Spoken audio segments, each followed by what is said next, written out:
Welcome to Economy Made Simple. I am Shamubeel Eaqub, the Chief Economist at Simplicity. There's a lot going on in the world right now, and I'm here to make sense of it. Brought to you by Simplicity, New Zealand's non-profit KiwiSaver and fund manager, who are on a mission to make Kiwis richer and smarter with money. In today's episode, we'll talk about the Long Term Insight Briefings from Treasury, IRD, MSD, MB, and MFAT. The reason why I talk about these is because they're really great reports that talk about the long-term issues that face New Zealand, the choices that are in front of us, what it could mean for us as a nation, but also what it means for us as individuals. Let's dive in. These reports repeat what we've heard over a number of years. The big problem for us as a nation is that our fiscal math simply doesn't work unless we have around 5 working age people per retiree. We don't, and it's going to get worse. And unfortunately for us, for the last 10 years, our productivity growth has been very low. And finally, if we don't get knocks from geopolitics, earthquakes, or natural disasters. But our experience of the last 10, 15 years has been these things will happen. And with things like climate change and what's going on with geopolitics around the world, these risks are getting much bigger. So we have some pretty big choices to make in our future. The difficulty with a lot of this is Kiwis still want those good things. We want an equitable and prosperous society. Except, of course, if you look at what's happened over the course of recent decades, we've had persistent inequality. In recent years, we've seen an increase in poverty. We think this is going to get worse amongst older people in the future, mainly because too many people will retire without home ownership. And the current superannuation system is simply not set up to look after older people without homes. We've also failed to maintain our infrastructure and to keep up with population growth. And we are unwilling to make choices. So given this current situation, where we understand the problems, we can see some of the consequences of the decisions that we haven't made in recent years. The question is really, as we look forward, what are the kinds of choices we might want to make? And there are some really big ones that are in front of us. We have to think very carefully about whether we want fewer or worse public services, or whether we pay more taxes, or a combination of other things. And I'll unpack those for you over the course of this episode. I want to start off with why the fiscal math doesn't work. It's a fairly simple proposition. If you think about the way that we have set up our system in terms of who pays taxes, where taxes are collected, and how we spend our money, it has a very uneven impact across a person's lifetime. For those of us who are young, under the age of 30, generally speaking, we are consuming more public services than we're paying in taxes. And that makes sense. It's healthcare, education, it's all those things that we consume as we're growing up. Through our working ages, we're paying a lot of taxes through work, through our consumption, and that means that we are net contributors to the fiscal coffers. And once we retire, we turn to being net cost again. It's because of superannuation, health, and in future years, it'll be added to with things like housing subsidies and other costs. But the net effect is when we don't have enough working age people relative to retirees. So if you think about how this works, as a rough rule of thumb, we need about 5 working age people per retiree for our current system of taxes and promises to add up. And I'll give you a little bit of context. 50 years ago, we used to have 8 working age people per retiree. Today, we have 4. Already, we've moved into a deficit scenario. And in 50 years' time, we will only have 2 working age people per retiree. So the stresses of our aging population will be very much fiscal in nature, and we will not be able to maintain the current system of public services in terms of the breadth and quality that we enjoy today, or what taxes we pay. Something has to give because these current set of promises simply cannot last. There are a lot of myths out there that somehow the current promises are sustainable. Every time we talk about an aging population or around superannuation or any of our promises, the pushback is all of these things are things that we have already paid for. I have worked all my life and surely my superannuation should be taken care of. The reality is that New Zealand's superannuation system is excellent in that it's very generous. It's pegged at about 2/3 of the average income. And that means that we have far less old age poverty than other parts of the world. But it's also extremely expensive. The way that we run our superannuation system is it's universal. Anybody over the age of 65 gets this payment, this source of welfare. But as we've got more people retiring, we've got people living longer, and we're running out of taxpayers to pay for this, it becomes much, much harder. And the reality is we'll have to choose between either in the future paying much higher taxes on people who work, or we're going to have to make choices that have been made in other parts of the world about reducing welfare, reducing superannuation, reducing who gets access to it or how much is paid. The second big problem that the long-term briefings highlighted is that an aging population makes it harder, but it's also harder if we're not getting richer. Because if you're getting richer, you at least have more income, more wealth to be able to pay for things. For us, we've kind of lost momentum in recent years. And we can see this in two ways. One is around when we compare what's going on in terms of our average prosperity relative to countries like Australia. We used to be very similar until pretty much about 40 years ago. And since then, we've kind of diverged. Our prosperity has increased, but not as much as Australia or other countries in the OECD. But more importantly is how dynamic our economy is. That's really quite important in terms of not only how much do we work, but as we work, do we become more productive? And as a result, are we paid better wages, better working conditions, and more profits for the business that we have? And what has happened is that productivity, that efficiency or the performance of our economy, which generally improves, has not been improving over the course of the last 10 years. This stagnation is very concerning. Very concerning because if we're not getting richer, it means that we will have even fewer options to be able to sustain taxes and sustain the public services that are paid out of it. One of the big challenges for us is that over the course of the last 30 years, we've also stored up some issues for the future.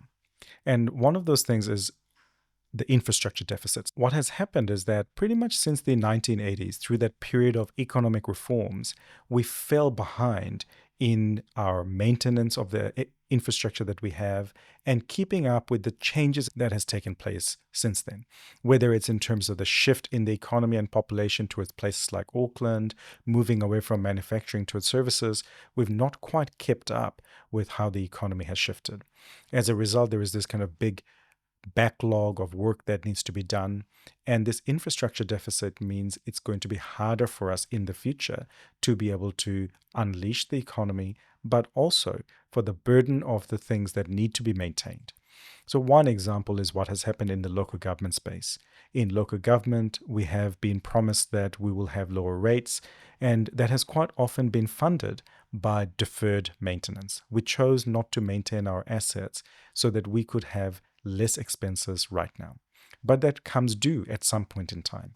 And that comes due with broken pipes, broken sewers, and all those things that need to be fixed up very expensively. So this infrastructure deficit gives us two key issues looking into the future.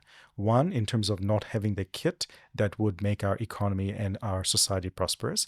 And two, the burden of having to fix it at a time when we're running out of working age people to pay those taxes and all those other demands from an aging population.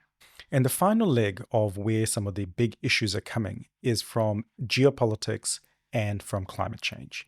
So when it comes to geopolitics, you only have to look at the world in what's going on with Brexit not that long ago, the rise of the far right in parts of Europe, the return of Trump in America, and the extraordinary kind of unpredictability that we're seeing in politics, both in the US and around the world, I think tells us that something has shifted in the way that we think about global geopolitics.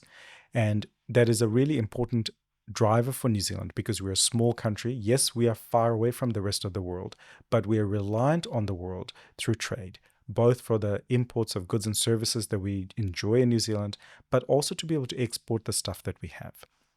And as the world becomes much more unpredictable, as the world becomes less friendly, it becomes much riskier for New Zealand going forward. So it makes it much harder for us to know whether we'll be able to continue to trade in the way we have, and whether or not, when those shocks come, governments might have to step in, or there will be big disruptions to people and their lives. Climate change, I guess, is a lot easier to understand.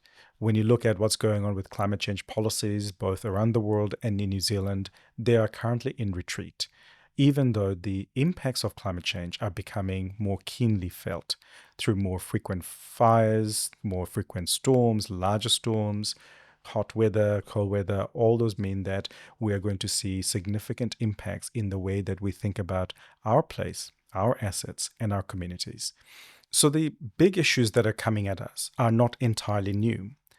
And the issues are very much around aging, that loss of economic dynamism, that long-standing issue with infrastructure deficits, the emerging issues around climate change and geopolitics. And it means that for governments of the future and New Zealand of the future, we're going to have to make some pretty big trade-offs, pretty big choices, because there are no easy options that are in front of us. And why this matters for governments is, quite often what we do is we borrow through short-term periods of uncertainty so that we can recover. So we saw this, for example, during the earthquakes in Canterbury. It was the right thing to do. It was a crisis, and we borrowed money to fix up Canterbury. We did that through the pandemic, where we borrowed money to tide us through. But recently, we've also been borrowing because our tax system and our spending promises simply don't add up. So it's okay if there are short periods when we're borrowing money to pay for the groceries, so to speak. But it's not okay if we keep doing it over and over again. So we're not paying down the debt. That means we're less prepared for the next crisis as and when it emerges. There is a little bit of unicorn thinking that's taking place. We want to have everything and not pay for it. We want to have things that are good, fast, and cheap. It's very hard to get all of those three things to happen at the same time. In reality, we can only have two of those three things. As a result, we might choose things that are either quite expensive, or things that are quite slow, or things, quite frankly, that are not very good. But that's not politically palatable. That's not socially palatable. We want costless solutions, and our politicians are unwilling to wrangle with these big issues. So we have to think about, what are those issues that are coming at us? What are the choices that are in front of us? And what happens if we keep on kicking the can down the road? Because at some point in time, all these things build up and they come due at the same time. These long-term reports are really clear about the trade-offs that are in front of us. Quite often, we are thinking about short-term efficiency versus resilience. Should we have the easy way out, or should we do things that make our assets, our communities, our people more resilient? Sometimes we're trying to trade off between things that make us more productive versus equitable. Are we making sure that the benefits of that economic success is widely shared? The fundamental theme that runs through all of the long-term reports and all of the long-term issues that we're dealing with is really the tension between current and future generations. Are we doing the right things for us? And at the same time, are we doing the right things for future generations? And is it possible for those things to be good for all generations? And the evidence from these reports is that actually there will have to be some upfront investments and costs so that we can leave a better future for future generations. That is the fundamental long-term issue that New Zealand faces, that there is a trade-off between current and future generations that we are unwilling to tackle. So these reports aren't only about identifying the problems. They also propose some solutions, and I think that's really helpful. We need to have some choices in front of us, and we need to have some hope that it can be solved. Some of those ideas are technical, some of them are systemic, And so some examples of technical solutions, things like how do we make our economy more prosperous? How do we get richer? And that might be to do with making sure that we have a more capital intensive economy. That means that we're investing in new kit, the best technology that's widespread across New Zealand, and that makes our people more efficient, our businesses more efficient, and as a result, our workers are paid more and our businesses are more profitable. It could also be adoption of things like AI, which is improving some industries a lot, or just improving digital capability more generally, which delivers all these benefits to do things better.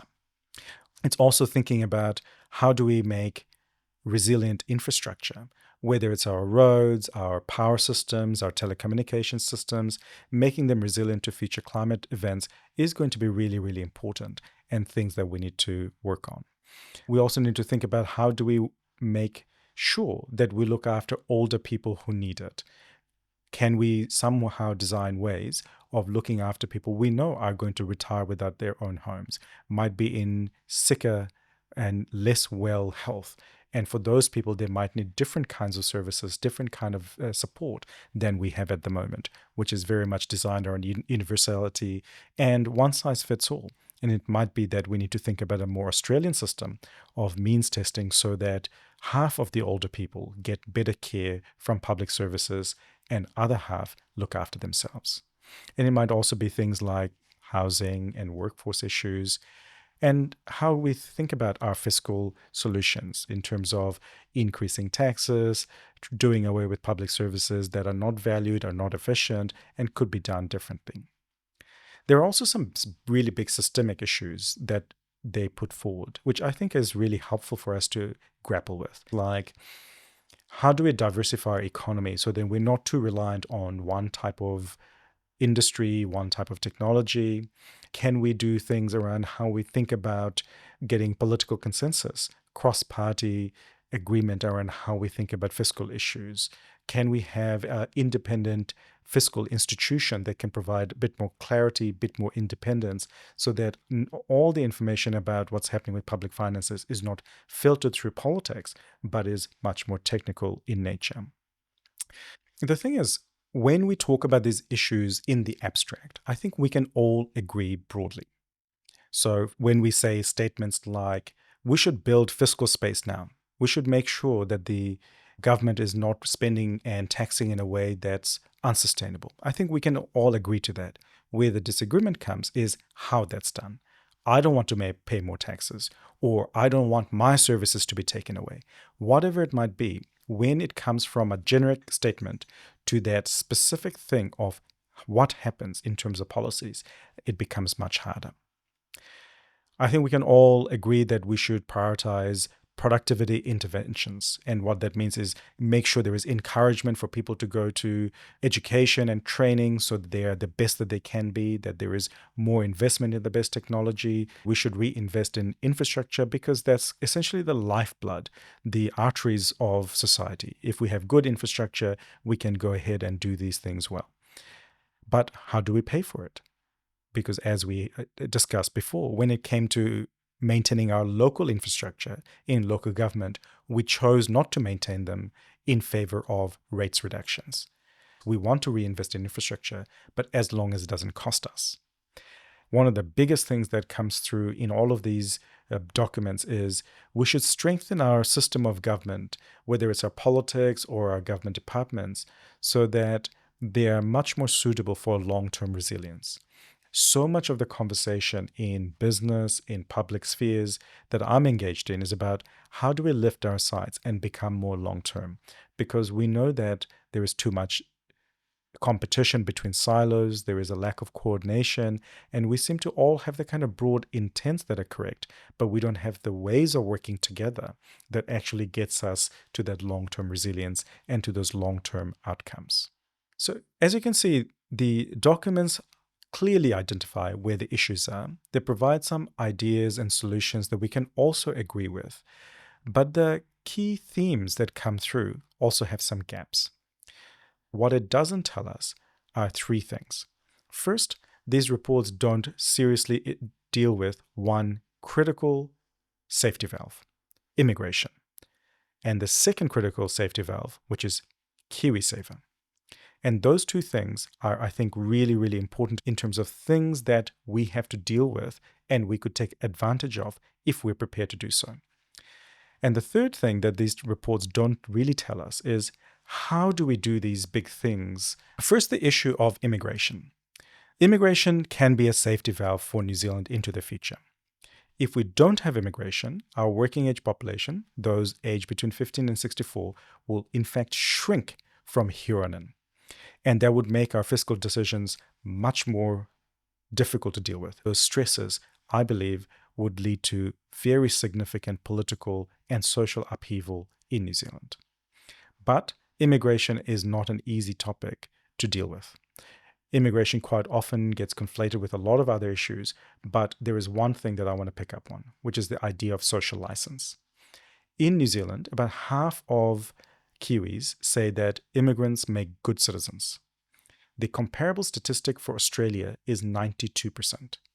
92% of Australians think immigrants make good citizens, and I think they have the social license to use immigration, at least for the time being, as a safety valve to their aging population problem. In New Zealand, we do not have the same social license. Half of us do not think immigrants make good citizens. And yet, if we don't have immigration, those long-term pressures will come at us very quickly. Immigration is a topic that we need to have a very serious conversation about in New Zealand because I believe it could be a safety valve, but it will not be if we don't get the social license and earn that social license very quickly. The second safety valve that I personally really believe in is KiwiSaver. But I would say that, right? I work at Simplicity. And the reason why I think KiwiSaver is going to be a really good thing is, ironically, about what has happened in Australia. What we're seeing in Australia is what New Zealand will see in 30 years' time.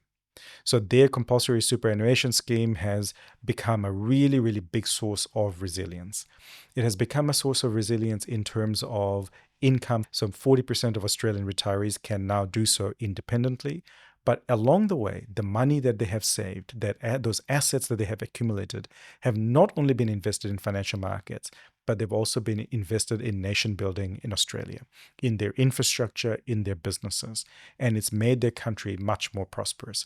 It's not the only thing, but it has been a really, really big part of that story. I think New Zealand will also experience the same opportunities over the course of coming decades. What we know is that if you look at where the next 50 years lie in terms of KiwiSaver, it is probably going to be somewhere in the order of $5 trillion of funds under management. So KiwiSaver is one of those critical solutions that sits there as New Zealand goes from being a country that is capital shallow, savings poor, to one that is savings rich. We could also become capital rich. I think it is one of those really critical solutions that are just in front of us that is not being seen by our politicians. And yet it's one that I think will become a really big part of it. The thing that these reports didn't talk about was how are we going to make those changes? How are we going to make those shifts from the thinkings of short-termism to long-termism? Because that's really what it is. How do we move from thinking about us, the current generation, to also doing things that are good for the current generation and future generations? Why is it that there are differences in prosperity between countries, even when you have the same access to things like good education, good capital infrastructure? And the reason behind that is there's some fundamental differences that set things apart. And three things that are really important. The first is the idea of geography. And New Zealand's geography is that we are a relatively small population that's far from everywhere. It has strengths and weaknesses. So we need to make sure the way we think about how we do things in our country are uniquely New Zealand. But there are two things that are actually within our control that are the fundamental drivers of prosperity. And those two things are culture and institutions. If we are a country that shares its values, if it's united in its thinking and what it wants to do, then we will be able to create institutions like rules and regulations and government entities, but also the social norms of how we do things. And a lot of that conversation about how do we move from short-termism to long-termism, I think fundamentally deals with this underlying issue that New Zealand has become a fragmented society. a society that's not as cohesive as it used to be. And as a result, we find it difficult to make sacrifices for other people, whether it's for future generations or somebody else in our society who's not as fortunate. We're unable to make those trade-offs, bear those costs for other people. And this how is going to be one of those really important challenges for us to deal with. How will we as a country come together to be able to deal with the issues that are so well articulated? I don't have all the answers in terms of how we will come together as a country, but there are some ideas in terms of how we might think about what government does, because government is a really big part of how society works. Their spending is about 40% of the economy, so it's around those things like resourcing and delivering and controlling things. So it's very much that action part of government. But the reality is that governments also work in other ways. They also influence. They also help us engage with each other. They can help us in terms of how we design things together, how we develop things together. And government's role of convening, of bringing society together, is a role that has been almost abandoned. And I think there is a real opportunity here in how government works, not just what it does, but how it does it. That's going to play a big part of where we see future generations of success. To give you one example, the rebuild of Canterbury was made much easier because previous to the earthquakes, there had been work for about 10-15 years across 3 district councils locally to figure out where the new infrastructure will go, where the new housing will go. And across those 15 years, they kind of went and received a broad base of support of what people could live with. And that was the foundation for the recovery after the earthquakes. So they had that ability to engage with each other to get somewhere that gave us that ability to move forward. So it's not just the rules and regulations that matter, but the process of getting consensus or buy-in across large parts of society is a really important part of what we do. Taking people along, giving people the opportunity to engage with the issues and reach broad agreement around what's workable for us as a country. So what does it mean for you? There are 2 broad ideas here. One is around awareness, which is kind of the purpose of this podcast. This is my attempt to give you a bit more awareness of those big long-term challenges that are in front of us. If you're aware of those issues, it informs how you do your civic participation, how you might converse with others. Maybe you don't vote very often. You might think about voting more thoughtfully than you have in the past. There's also a little bit of personal kind of preparedness that I think we should think about, making sure you do what you can to prepare yourself and your family. And that's really about maximizing your potential, making sure you get the best education and training so that you have the best income, the best job, the best leisure time. Think about how you manage your money. Think about how you save regularly and save for your kids. I do that. I put in a regular amount into my kids' accounts because I don't know if they will have access to free education or subsidized education when they reach university age. I want to make sure that they have options and choices. Small investments now will make those future choices much easier. And of course, also to make sure that you enjoy life as you're going through, because we can't always be paralyzed by the uncertainties of the future. We've covered a lot of ground today, but the purpose of this podcast was very much to make sure that I give you the information in a way that makes sense, but also to give you hope that there are known solutions to many of those issues. There are things that we need to do about our own individual awareness and our own preparedness, but also a larger collective task of how can we come together to have these shared conversations that move us forward rather than being stuck in the present. Thanks for joining me today. Everything we cover in this session is for general information only. We are not tailoring our comments to your financial situation or providing financial advice or recommendations. This information and comments we provide are not intended to convey any guarantees as to the future performance of any investment products, asset classes, or capital markets. Past performance is no guarantee of future performance. Please refer to our full disclosure statement in the description.